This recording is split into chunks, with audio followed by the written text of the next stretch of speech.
బద్వేల్ నియోజకవర్గంలో Telugu Desam party incharge Ritesh Kumar Reddy, Kadapa DCC bank chairman Manchuri Suryanarayana Reddy మధ్య వర్గపోరు తారాస్థాయికి చేరింది. మున్సిపాలిటీ సీసీ రోడ్ల అభివృద్ధి కోసం 2 కోట్లకు పైగా టెండర్లు సూర్యనారాయణ రెడ్డికి సంబంధించిన వ్యక్తికి రావడంతో బద్వేల్ మున్సిపాలిటీలో పనులు మొదలుపెట్టేందుకు శ్రీకారం చుట్టారు.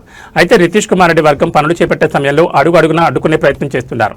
ఈ నేపథ్యంలో మున్సిపాలిటీ పరిధిలోని 22వ వార్డు తెలుగుగంగ కాలనీలో సీసీ రోడ్డు పనులు అడ్డుకోవడంతో మహిళలు తీవ్ర ఆగ్రహం వ్యక్తం చేశారు.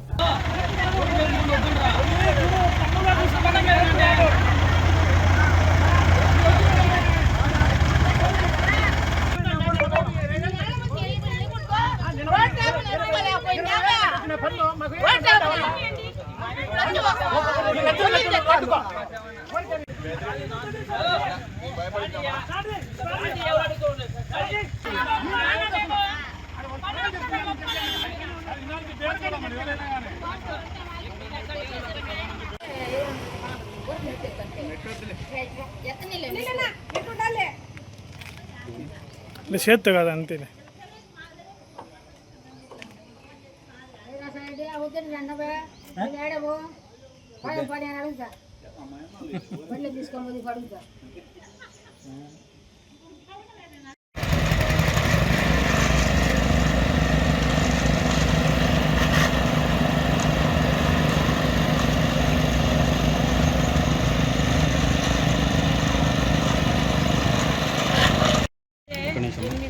మేమైతే రోడ్డు కోసం ఎంత మంది కాడికైతే అంతమంది కాడికి తిరుగుతూనే ఉన్నామన్నా.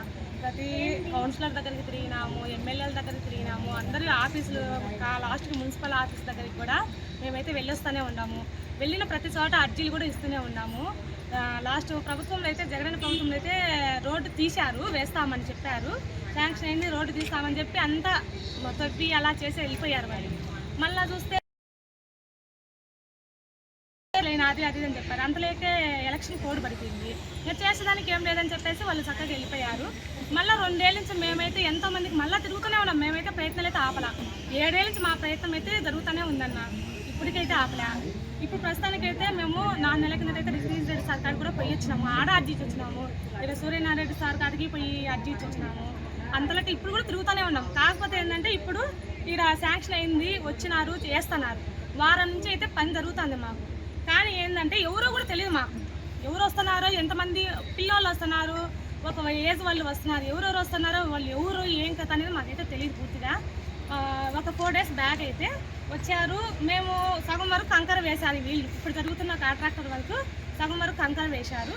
తర్వాత ఆ నుంచి ఎవరో వచ్చినారు. మాకైతే వీళ్ళే అనుకున్నాం, మేమైతే ఎవరో మాకు తెలియదు. వాళ్ళు వీళ్ళే అనుకొని మేము కంకర అయితే వదిలించుకున్నాము, తీసుకున్నారు. కానీ వాళ్ళు ఎవరో తెలియదు, వెళ్ళిపోయినారు. మళ్ళీ ఆపడానికి వచ్చినారు, వాళ్ళు వెళ్ళిపోయినారు. మళ్ళీ వచ్చేసి మళ్ళీ ఈరోజు ఒక 20 మంది ఎంతమంది పిల్లలు వచ్చినారు. వాళ్ళు వచ్చేసి ఆపడానికి ఆపండి అది అని చెప్పేసి మాట్లాడుతున్నారు. ఎవరు మనసులో మాకైతే తెలియదు అన్న, ఎవరు మనసులో కూడా మాకైతే తెలియదు. వాళ్ళు చెప్పలే మాకు, ఈ పలానాలో మేము వచ్చామని చెప్పాలి. ఎంతసేపునా మాది కాంట్రాక్ట్ అంటున్నారే కానీ వాళ్ళు ఎవరు ఏ పక్క నుంచి పంపించారైతే మాకు తెలియదు. వస్తున్నారు వరకు దానికి మార్నింగ్ ఒకసారి వచ్చిపోయారు, టిప్పర్లు వచ్చినాయి మళ్ళీ మార్నింగ్ ఇక్కడికి రావడానికి. వాళ్ళు మళ్ళీ అట్లా వెళ్ళిపోయినారు, ఇక్కడ రాలే లోపలికి. అయితే ఇప్పుడు రోడ్డు పనులు చేసేది ఎవరు వరకు అమ్మా? మాకు కౌన్సిలర్ అన్న, మా కౌన్సిలర్ ఈ వార్డుకు పెట్టుకున్న కౌన్సిలర్ చేస్తున్నారు. మాకు అదే తెలుసు అన్న, మాకు అంతవరకు అయితే ఏం తెలియదు. బాగా జరుగుతుంది. ఇలా వేస్తున్నప్పుడు ఎవరో వచ్చి మాకు ఇలా అడ్డం పడ్డం అనేది కరెక్ట్ కాదు సార్. మాకైతే రోడ్డు వేస్తే మేమైతే బాగా హ్యాపీగా ఉంటామని మేము అనుకుంటాం. ఎందుకంటే 8 ఏళ్ళ నుంచి మేము పోరాడుతున్నాం రోడ్డు కోసం. ఈ రోడ్డు వస్తే మా అందరికీ చాలా హ్యాపీగా ఉంటుంది. ఈ వీధి వరకు మాత్రం మేము వీధిలో అయితే ఎంతమంది అయితే ఎన్ని చోట్ల తిరిగినామో అది మాకు తెలుసు. వీధిలో అందరం కలిసి ఎంతమంది చుట్టూ తిరిగినాము. వీధిలో ప్రతి ఒక్కరు ఎవరిని అడిగినా కూడా చెప్తారు వాళ్ళు. 35 ఏళ్ళ నుంచి ఉన్నాము. ఇప్పటికి కానీ ఒక డ్రైనేజీ కానీ, ఒక నీళ్లు కానీ, ఒక రోడ్డు కానీ లేదు. అంత సాండల్లాగా ఉంది. ఒక్క ఎవరు పట్టించుకోవడం లేదు. ఇప్పుడు మళ్ళీ ఎవరో వేస్తా అంటే వాళ్ళకి మళ్ళీ వచ్చి అడ్డం చేస్తున్నారు. మేము కాయలు ఉండి 7 ఏళ్ళ నుంచి ఒక మారి దుబ్బి వెళ్ళిపోయినారు. మళ్ళీ ఇప్పుడు వచ్చినారు వేస్తా అంటే మళ్ళీ దానికి అడ్డం చేస్తాను ఎవరు వచ్చి. మేము ఈదల్లో పెద్ద ఇబ్బందిగా ఉన్నాము. ఎవరు వస్తున్నారు మనకు తెలియదు ఎవరు వచ్చేది. చాలా ఎవరు వచ్చారో మనకు తెలుసు కదా. ఈరోజు ఏం జరిగింది? మళ్ళీ ఈరోజు వచ్చినారు 10 మంది 20 మంది కాలేజీలో ఉన్నారు. ఆపేయాలంటే మేము అడ్డపడినాము, వచ్చి వేయించుకుంటాం. సరే.